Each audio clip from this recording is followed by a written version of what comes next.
Welcome to the Banker Lamp. Please enjoy the video. You start by ensuring your iPhone 16 is updated and unlocked. This prevents activation hiccups. Once done, open Settings and tap Cellular to begin.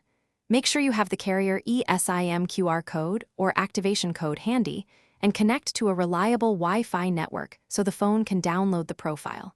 You're doing this now to avoid interruptions.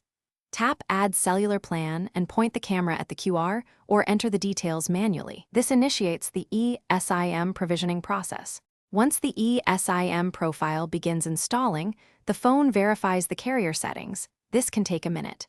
You'll be prompted to label the line, use descriptive names like work or travel, so you can manage multiple plans. Make sure to select which line is used for cellular data, which for voice, and adjust roaming settings if needed. If you plan to use dual SIM, assign a default for iMessage and FaceTime. Confirm the plan and wait for activation confirmation from the carrier. To finish, verify cellular data shows the new plan and make a test call or browse to confirm connectivity. If activation stalls, restart your iPhone and reconnect to Wi-Fi. This often resolves provisioning delays.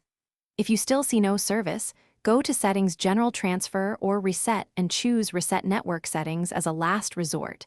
This clears saved networks. If problems remain, contact your carrier and provide your iPhone IMEI and activation code so they can complete or troubleshoot provisioning.